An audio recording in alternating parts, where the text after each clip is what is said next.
সমাজসেবা, সমাজসেবামূলক ক্লাস তোমরা জানলে, আমরা শুনলাম। তো সেই সমাজসেবা দানটাকে আমরা গ্রহণ করবো কিসের মাধ্যমে, তাই না? তো সেটা তো মাধ্যম লাগে। আমাদের স্কুলটা তো অনেক ইন্টিরিয়ার, সেই মাধ্যম হলেন তাপসবাবু, তারপর সম্পাদকী ম্যাডাম মহাশয়। তাদের কাছে আমি কৃতজ্ঞ এবং সবার কাছে আজকে রোটারিয়ানে যারা অভিজ্ঞ ম্যাডাম মৈত্রী যারা প্রত্যেকের কাছে আমি কৃতজ্ঞতা জানাই প্রকাশ করছি। তারা আমাদের স্কুলে বিগত বছর থেকে সমাজসেবামূলক কিছু কাজ শুরু করেছেন। একটা ন্যাপকিনের মেশিনও দিয়েছেন ওনারা।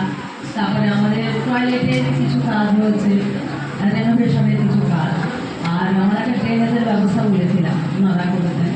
বাকি এখনও অসম্ভব অনেক কাজই রয়েছে।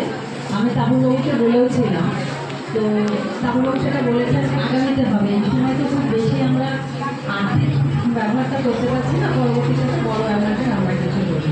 তো সেটা আমি সেটা আশা রাখছি যে ওনারা আগামী সেশনে, মানে রানিং সেশন যেটা, সেখানে আমাদের কিছু সমস্যা রয়েছে, সেই সমস্যাগুলো সমাধান করবে। তো সেখানে যেমন আমাদের যে টয়লেট আমাদের স্টাফের টয়লেট যেটা, এটা আমাদের স্টাফদের খুব দুঃখ করবে, একটা ভালো টয়লেট আমরা পাচ্ছি না। একটু টাইলস বসানো, একটু স্পেসিয়াস একটা টয়লেট আমরা চাইছেন। তো আমি সেই দাবিটা রাখছি, ওনারা যে সেখানে আমাদের যদি সেই ইচ্ছাটা পূরণ করেন।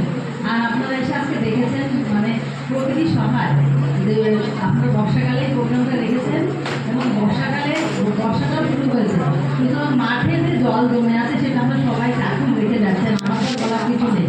এই জলটাকে নিষ্কাশিত করার একটা ব্যবস্থা আমরা সবাই মিলে সবাই সাহায্যের হাত বাড়িয়ে দিলে আশা করি সেটা সমাধান হবে, এবং সেটা খুব বেশি ব্যয়বহুল হবে বলে আমার মনে হয় না। মাঠে খেলা আছে, মাঠে পথ নেই, এটা টেকনিক্যাল হয়েছে, এটাকে আমাদেরকে সলভ করতে হবে। আপনারা